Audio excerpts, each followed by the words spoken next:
네, 우리는 지난주 8번째 메뚜기 재앙을 통해서 누가 예배하러 갈 것인가를 두고 바로와 모세의 협상에 팽팽한 줄다리기를 보았습니다. 바로는 장정만 가고 양과 소와 어린아이들은 남겨두라고 했죠. 그에 반해서 모세는 우리 남녀노소와 양과 소가 다 가겠다라고 그렇게 팽팽하게 맞섰습니다. 모세는 너무나 당연한 듯이 그렇게 말했던 것이죠. 그래서 우리는 지난주 자녀들의 손을 잡고 온 세대가 함께 예배의 자리로 나올 것을 그렇게 결단했습니다. 지난 한 주간 우리 자녀들에게 하나님의 이야기, 예수님의 이야기를 한번 들려주셨습니까? 한 번이라도 자녀들과 함께 하나님께 예배하셨습니까?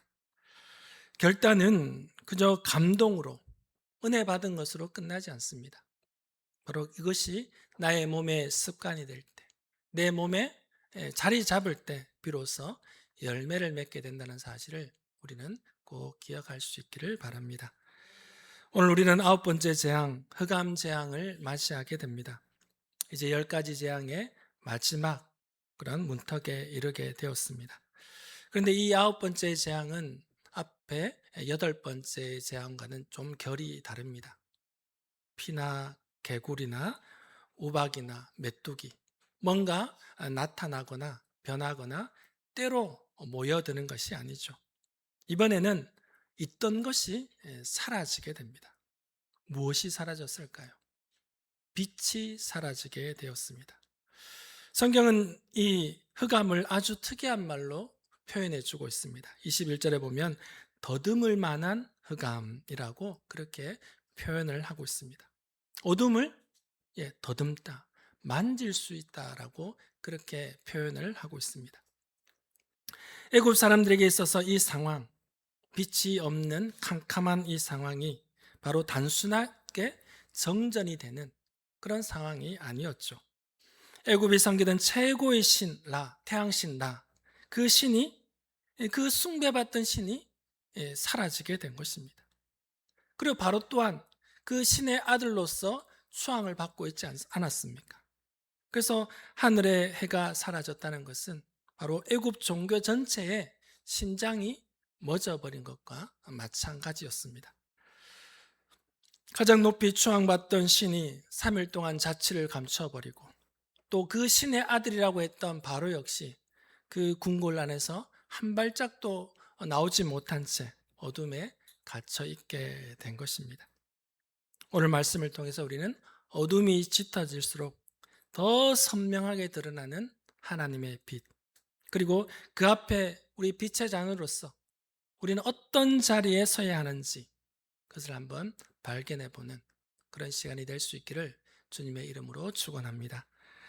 첫 번째로 온 땅이 캄캄해져도 하나님의 백성이 거주하는 곳에는 빛이 있었다는 사실입니다.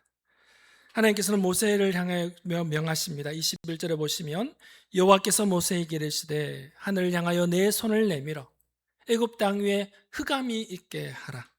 곧 더듬을 만한 흑암이리라. 앞서 말씀드린 대로 더듬을 만한 흑암이라는 표현에 우리가 한번 주목을 해 보십시다. 여기서 더듬다로 번역된 히브리어는 마샤쉬입니다.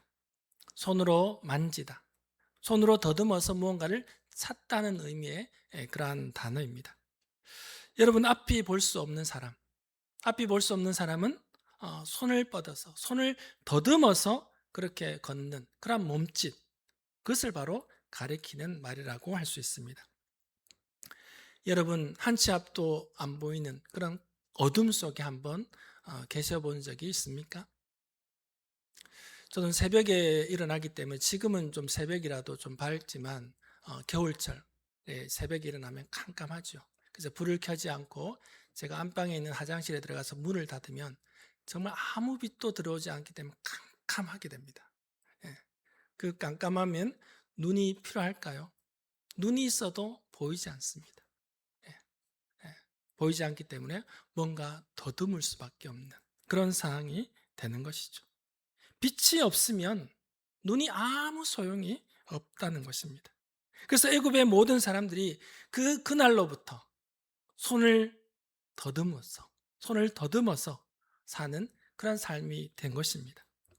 그리고 그 어둠은 만질 수 있을 만큼 그렇게 두껍고 무거웠다는 것입니다. 여러분, 우리는 눈은 조금만 적응하면 또 앞이 조금이라도 보이죠. 보인다는 것은 어딘가에 빛이 새어 들어오기 때문입니다. 근데 빛이 하나도 없을 때는 아무것도 볼 수 없는 거죠. 그만큼 어둠이 두껍고 무거웠다는 것입니다. 성경이 말하고 있는 흑암은 단순한 어둠, 깜깜함이 아니라 우리가 생각하는 어둠 이상의 어둠인 것입니다. 창세기 1장에 보면 하나님께서 첫째 날 빛이 있으라라고 말씀하셨습니다. 그 한마디로 말미암아 흑암이 물러가고 세상의 질서가, 세상이 시작되게 된 것이죠. 그런데 지금 애굽 땅에는 그 순서가 거꾸로 흘러가게 된 것입니다. 빛이 사라짐을 통해서 그 애굽 땅에는 창조 이전의 혼돈 시대로 그렇게 돌아가 버리고 만 것입니다. 하나님을 대적하는 자리는 결국 이렇게 된다는 것입니다. 그동안 애굽이 쌓아올린 문명, 화려한 신전, 그들이 자랑하는 군대, 하나님이 이 빛 한 줄기만 거두어 가셔도 아무것도 쓸모없는 삶이 멈춰버리는 혼동의 상태가 되어버리는 그런 상황이 되어버린다는 것입니다. 그래서 23절 상반절을 보면 그 참상을 성경은 이렇게 기록해 주고 있습니다. 그동안은 사람들이 서로 볼 수 없으며 자기 처소에서 일어나는 자가 없으되. 이 본문을 통해서 이 흑암 가운데 애굽의 삶이 어떻게 무너졌는지 우리에게 가르쳐 주고 있죠. 두 가지입니다. 첫 번째는 서로 볼 수 없게 되었다는 것입니다. 볼 수 없기 때문에 사람들과의 관계가 끊어지게 된 것이죠. 그 두 번째로는 아무도 처소에서 일어난 자가 없었다는 것입니다. 삶이 멈추어 버렸다는 것입니다. 이렇게 어둠은 사람들과의 관계를 끊어버리고 그 사람을 그 자리에 주저앉히게 된다는 것입니다. 그런데 사랑하는 성도 여러분, 이 절망적인 자리, 이 절망적인 문장 뒤에는 아름다운 반전이 이루어지고 있습니다. 그 이후의 하반절을 보시면 온 이스라엘 자손들이 거주하는 곳에는 무엇이 있었다? 빛이 있었더라라고 그렇게 성경은 말하고 있습니다. 온 애굽 땅은 손을 더듬어서 겨우 움직일 만한 그런 깜깜한 그런 흑암이었는데 이스라엘 백성들이 거주하는 그 고센 땅에는 빛이 있었다는 것입니다. 같은 하늘, 같은 시간대였습니다. 그러나 한쪽에는 어둠으로 말미암아 그의 삶들이 다 주저앉아 버렸지만, 그러나 한쪽에는 빛 가운데 그 사람들과의 관계를 맺으면서 일상의 삶을 그대로 살아갈 수 있었다는 이야기입니다. 제가 계속해서 말씀드리지만 우리가 오해하지 말아야 할 것은 이스라엘 백성들이 있는 그 고센 땅, 그 고센 땅에 왜 하나님이 빛을 비추어 주셨을까요? 애굽 사람들보다 의로워서 그렇게 빛을 비추어 주셨나요? 그것이 아니죠. 다만 그들에게는, 이스라엘 백성들에게는 하나님과 맺은 그런 언약이 있었기 때문입니다. 하나님이 아브라함을 찾아와서 아브라함과 약속하시고 그 약속을 잊지 않으셨기 때문에 하나님의 은혜가 그 이스라엘 백성들 가운데 내려지게 되었다는 것입니다. 그래서 성경은 이것을 구별이라고 말하고 있습니다.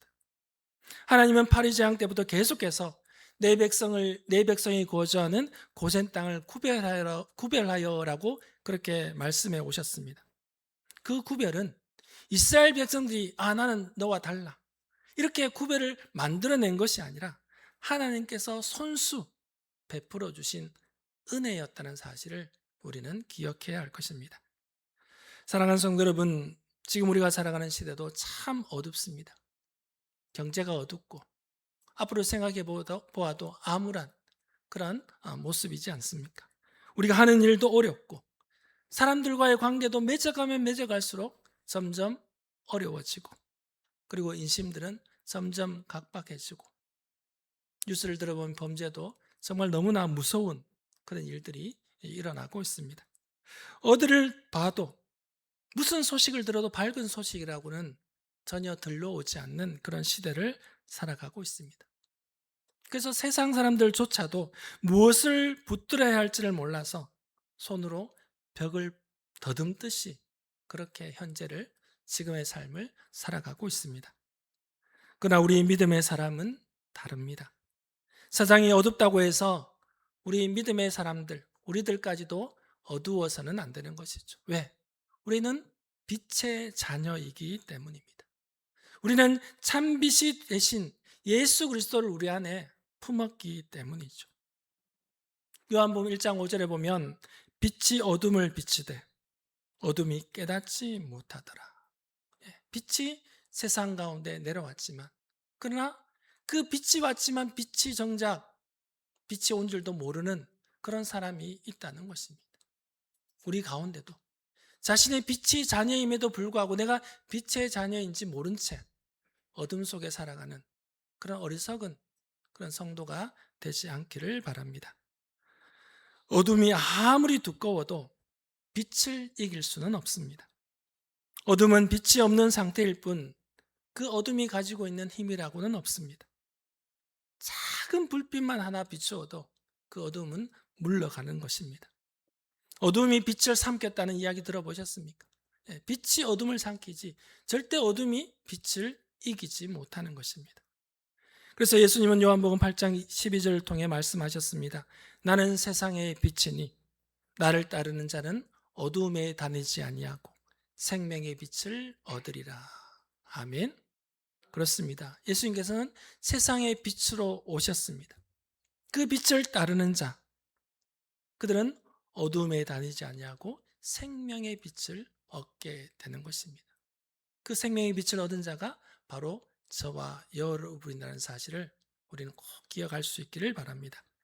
그래서 나의 삶이, 나의 형편이 초라해 보이고 별것 아닌 것 같아 보일지라도, 그러나 하나님이 함께 하시기에 우리는 빛이 있는, 하나님께서 빛을 비추어 주는 그런 삶을 우리가 살아가고 있는 것입니다. 가진 것이 적어도 빛이 있는 집이 있고 모든 것을 다 가져도 깜깜한 왕궁이 있는 것입니다. 바로의 궁궐에는 모든 것을 다 가졌지만 빛이 없었고, 이스라엘 백성들은 초라한 천막 안에 기거하였지만 하나님의 빛이 비추고 있었다는 것입니다. 세상이 아무리 캄캄하고 앞이 한치도 보이지 않는 그런 어둠의 상황일지라도 우리는 빛의 자녀로서 절대 흔들리지 않고 오히려 그 어둠을 비추는 빛의 삶을 살아가는 우리 목양의 모든 성도들이 되기를 주님의 이름으로 축원합니다. 두 번째로 하나님께 드리는 예배에는 남겨두는 것이 없어야 합니다. 3일간의 흑암이 지나자 바로가 다시 모세를 부르죠. 그리고 이번에 또 협상을 하게 됩니다. 24절을 보시면 바로가 모세를 불러서 이르되 너희는 가서 여호와를 섬기되 너희의 양과 소는 머물러 두고 너희 어린 것들은 너희와 함께 갈지니라. 바로는 지난번보다 이제 이 흑암의 재앙을 통해 한 걸음 물러선 그런 모습을 보여주고 있습니다. 전에는 장정만 가라고 그렇게 요구했는데 이번에는 너희 어린 것들과 함께 가라라고 그렇게 허락을 하고 있습니다. 얼핏 보면 큰 양보를, 선심을 써는 척하지만 그런데 조건이 하나 붙어 있죠. 바로 양과 소는 여기에 두고, 머물러 두고 어린 것들만 데리고 가라라고 그렇게 말한 것입니다. 지난주에도 살펴보았지만 우리는 지금까지 바로의 타협이 어떻게 변해왔는지 살펴보았습니다. 처음에는 이 땅에서 제사를 드리라며 예배의 장소를 통해서 그들을 붙들어 두려고 하였고, 그리고 두 번째로는 그래도 너무 멀리 가지 말라, 예배의 거리를 통해서 이스라엘 백성들을 붙들어 두려고 했습니다. 그 지난주에는 장정만 가라면서 예배의 구성원을 통해서 이스라엘 백성들을 붙들어 두려고 했고, 그리고 오늘 마지막으로는 양과 소를 두고 가라며 예배의 소유, 그것을 통해서 이 백성들을 붙들어 두려고 했던 것입니다. 왜 하필 양과 소를 가지고 가지 말라고 그렇게 붙들어 두었을까요? 당시 양과 소는 단순한 재산이 아니었고 바로 없어서는 안 될 그들의 생계였고 전 재산이었던 것입니다. 그리고 이스라엘 백성들에게는 하나님께 드릴 번제물이었던 것입니다. 양과 소, 이 가축을 두고 가라는 말은 바로 두 가지를 뜻하는 것이죠. 첫 번째로는 너의 재산을 내가 여기에 맡아두고 있겠다. 그러면 결국 너희들이 돌아올 수밖에 없다는 것이죠. 그리고 또 다른 하나는 너희가 드리는 하나님께 드릴 재물을 내가 주지 않겠다는 것입니다. 그렇게 되면 하나님께 예배를 드릴 수 없기 때문에 다시 돌아올 수밖에 없다는 것입니다. 사탄 마귀의 수법은 늘 이렇습니다. 하지 말라, 안 된다라고 말하지 않습니다. 허용해 줍니다. 신앙생활 하는 것, 교회에 가는 것 좋다. 예배를 드리고 또 자녀들도 데리고 가고 교회에 할 수 있는 봉사는 다 하라고 그렇게 다 허용을 해줍니다. 그리고는 그러나 돈만은 안 돼. 네가 가진 물질만은 교회에 드리지 마. 네가 가진 시간 그것도 드리지 마. 그래서 우리 가진 것을 드리지 못하도록 그렇게 묶어두는 것입니다. 그러나 모세의 대답은 조금도 흔들리지 않습니다. 25절과 26절인데요. 같이 한번 읽어보실까요? 같이 읽겠습니다. 모세가 이르되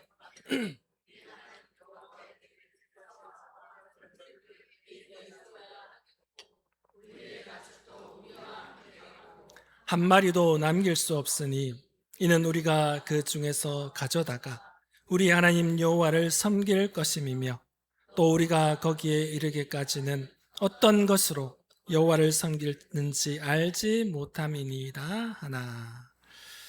여기 한 마리라도라고 번역된 히브리어는 바로 바르샤입니다. 바르샤. 곧 말굽입니다. 말굽을 뜻하는 단어입니다. 그래서 직역을 하면 우리의 번역은 한 마리도지만 한 말굽도 남길 수 없다라는 그런 의미가 되는 것입니다. 가축 한 마리가 아닙니다. 그 가축의 다리, 말굽 그 하나도 애굽에 남겨둘 수 없다는 이야기입니다. 이 말은 모세는 하나님께 드릴 예배에 있어서는 단 하나도 조금도 너희와 타협하지 않겠다는 그러한 의미인 것입니다. 그렇습니다. 예배에는 타협이나 핑계나 합리화가 있을 수가 없는 것입니다. 이런 면에서 우리가 예배를 대하는 태도를 한번 우리가 돌아보기를 원합니다. 예배를 본다, 예배를 드린다 그런 말의 의미를 말하는 것이 아닙니다. 예배를 드리면서도 우리는 얼마나 자기 합리화를 하는지 모릅니다. 그리고 얼마나 판단하고 정죄하고 우리 예배의 모습을 한번 돌아볼 수 있기를 바랍니다. 모세처럼 예배는 어떤 타협이나 핑계, 자기 합리화가 통하지 않는다는 것을 우리는 꼭 기억할 수 있기를 바랍니다. 그리고 이어지는 26절 9절을 보면 모세는 이렇게 말하죠. 우리가 거기에 이르기까지는 어떤 것으로 여호와를 섬기는지 알지 못함이니이다. 이것이 무슨 뜻일까요? 이것은 우리가 이 가축, 양과 소를 가지고 가는데 하나님께서 말씀하신 곳 자리까지 가게 되면 무엇을 하나님께서 드려야 할지 아직은 내가 알 수 없다는 것입니다. 우리가 알 수 없다는 것입니다. 그곳에 하나님께 지정하신 곳에 가서 하나님께서 무엇을 드려라 하면 그것을 드릴 수 있지. 지금 내가 짐작해서 이것은 드릴 수 있고 이것은 드릴 수 없으니 드릴 수 없는 것은 남겨두고 가겠다. 그런 의미가 절대 아니라는 것입니다. 예상을 해서 그렇게 하지 않는다는 것이죠. 이것이 바로 참된 믿음의 태도가 아니겠습니까? 믿음은 하나님께 드릴 것을 미리 정해놓고 나머지를 챙기는 것이 아닙니다. 하나님께 드릴 것 이것만큼 이것은 하나님께 드리고 나머지는 다 내 거야. 그런 것이 믿음이 아니라는 것입니다. 전부를 들고 나아가서 하나님께서 원하시는 것을 드리고 남은 것을 내가 취하는 것이지 처음부터 자기가 띄워놓고 이건 하나님 거야 라고 띄워놓고 나머지는 자기가 챙기는 것이 그것이 올바른 믿음이 아니라는 것입니다. 사랑하는 성도 여러분, 이런 모세의 모습을 보면서 우리의 예배는 어떻습니까? 우리는 하나님께 예배를 드리면서 예배뿐만 아니라 봉사를 하면서도 이만큼은 남겨두어야지. 내가 이것까지는 할 수 있는데 그것은 무리라고 그렇게 생각하지는 않으십니까? 계산하지 않습니까? 내가 여기까지는 양보할 수 있지만 이 선을 넘어서는 순간 난 절대 양보 못해. 그렇게 선을 정해놓고 계시는 것은 아닙니까? 몸은 예배당에 있으면서도 마음은 세상에, 물질에, 사람에 있는 것은 아닌지 우리는 우리의 예배 태도를 돌아볼 수 있기를 바랍니다. 말로는 주님이 내 인생의 주님이십니다라고 고백하며 그렇게 찬양하면서도 정작 물질 문제에 있어서는, 시간 문제에 있어서는, 헌신의 문제에 있어서는 자신이 키를 쥐고 있는 것은 아닙니까? 우리는 자신을 정직하게 돌아볼 수 있기를 바랍니다. 바울은 로마서 12장 1절을 통해 이렇게 말하죠. 너희 몸을 하나님이 기뻐하시는 거룩한 산 제물로 드리라. 이는 너희가 드릴 영적 예배니라. 여기 드린다는 것은 일부를 드린다는 것이 아니라 전체를 드리는 것입니다. 산 제물로 전체를 내가 드린다는 것이죠. 이것이 바로 성경에서 말하는 그런 예배의 모습인 것입니다. 그렇다고 우리는 오해하지 말아야 합니다. 하나님이 우리가 가지고 있는 것을 다 내어놓고 거지로 살라라고 하는 그런 하나님이 아니십니다. 하나님이 원하시는 것이 무엇입니까? 우리가 가지고 있는 소유, 그 몇 푼을 원하십니까? 그것이 아니죠. 하나님은 우리의 마음을 원하신다는 것입니다. 마음을 어떻게 우리가 증명해 놓을 수 있습니까? 마음은 우리가 하나님께 받은 그 소유를 어떻게 쓰는지를 보면 그 마음을 알 수 있다는 것입니다.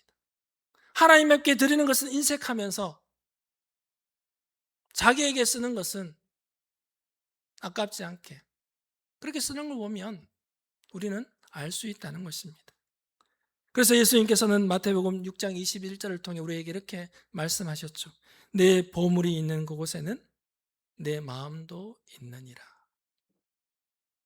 물질을 쓰는 것을 보면 그 사람의 마음을 알 수 있는 것입니다.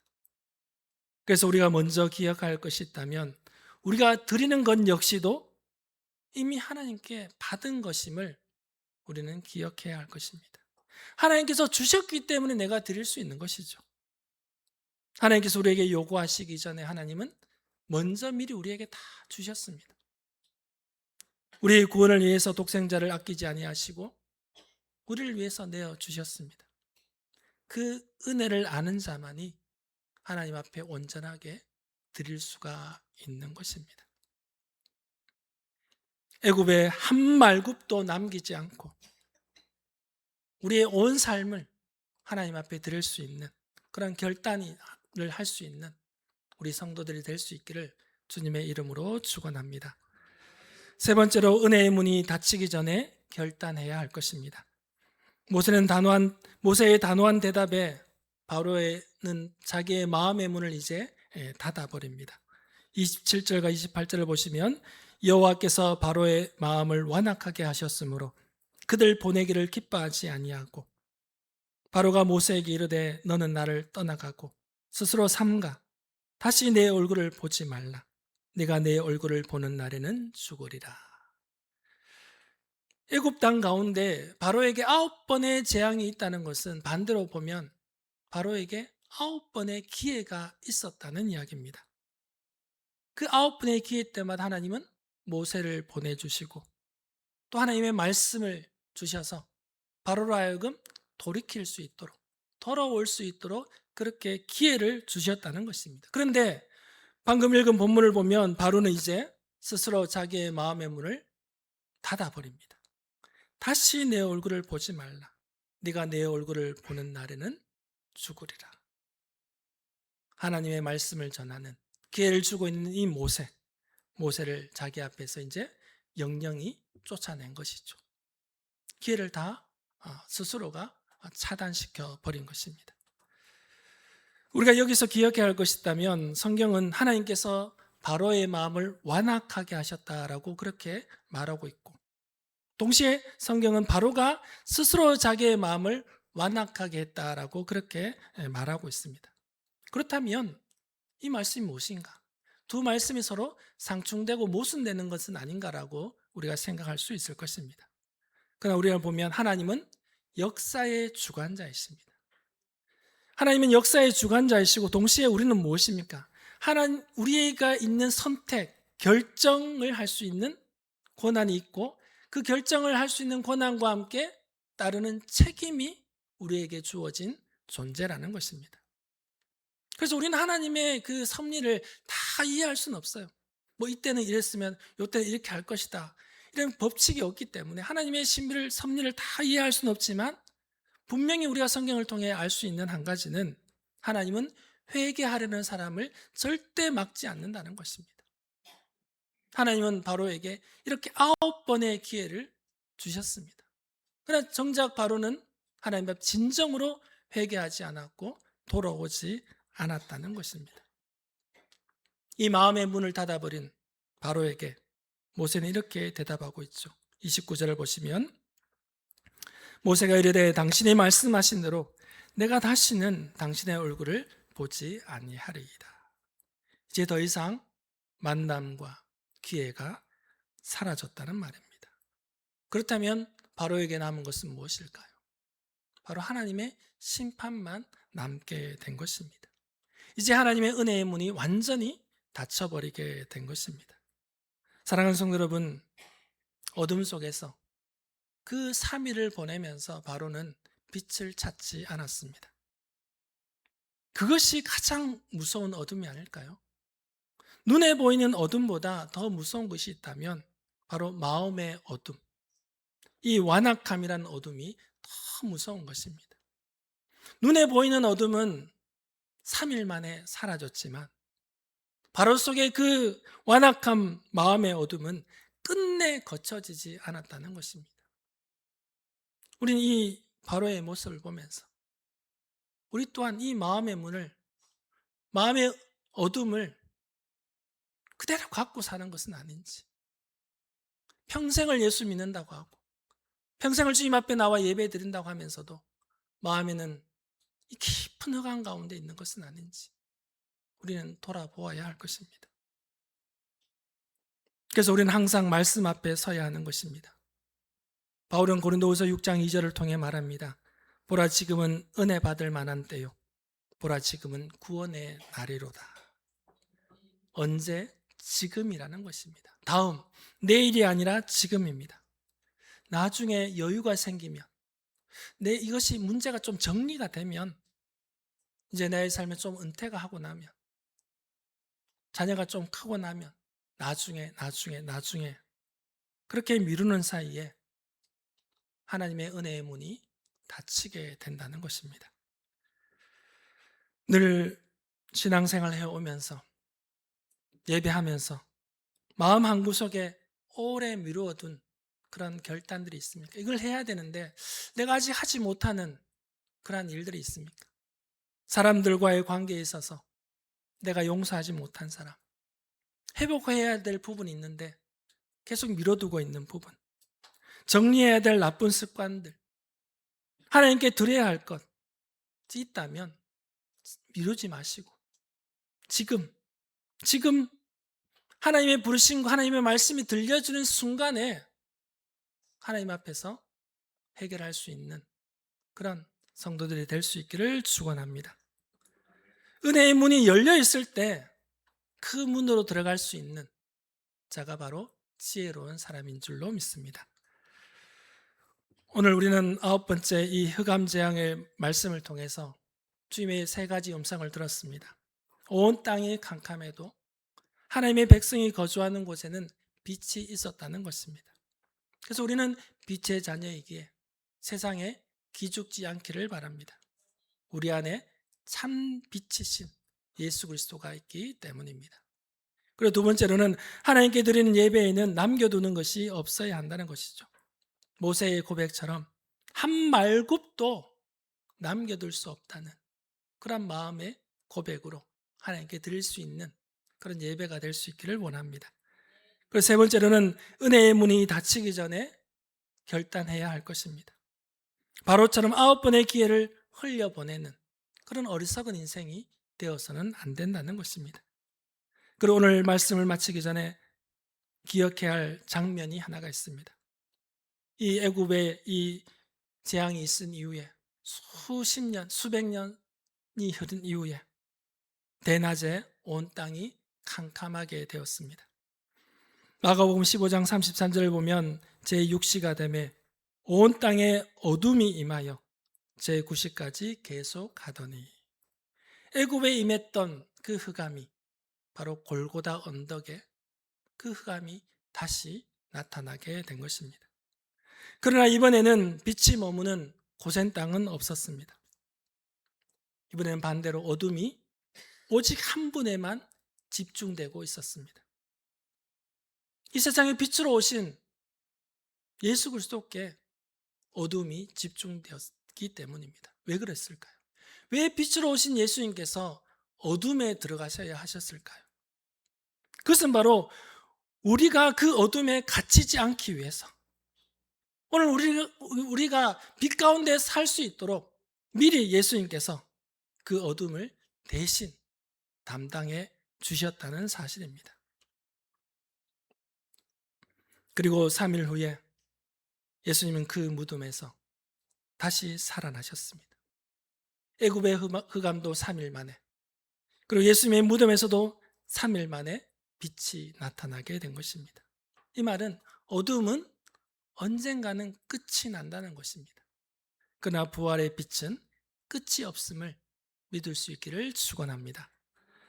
오늘 우리가 함께 불렀던 찬송 213장은 나의 생명, 나의 손과 발, 그리고 음성과 보아 시간을 주님께 드리오니 주님 받아달라고 우리가 고백하며 찬송했습니다. 그것이 그냥 찬송가를 불러야 하기 때문에 불렀던 찬송이 아니라 정말 우리의 고백이 될 수 있기를 축원합니다. 그리고 우리는 오늘 말씀을 통해 결단하기를 원합니다. 혹시 애굽에 세상 가운데 말굽 하나라도 남겨두신 것이 있습니까? 무엇인지 한번 찾아보십시다. 그리고 그 찾았다면 그것을 주님 앞에 가지고 나오십시오. 그래서 우리는 빛의 사람으로서 빛 가운데 세상의 어둠을 밝히는 그런 사람으로 살아가야 될 줄로 믿습니다. 우리는 어둠에 속한 자가 아니라 빛에 속한 자입니다. 빛 대신 주님을 모시고 한 발굽도 세상에 애굽에 남겨둔 것이 없이 온 삶을 하나님께 드리며 어둠 가운데 도리어 환한 빛을 비출 수 있는, 그리고 하나님 주신 은혜를 마음껏 누리며 살아갈 수 있는 우리 목양의 성도들이 될 수 있기를 주님의 이름으로 축원합니다. 아버지 하나님 감사합니다. 오늘 또 주일을 우리에게 허락하여 주시고 또 예배를 통하여서 하나님 앞에 온전하게 드릴 수 있게 하심을 감사합니다.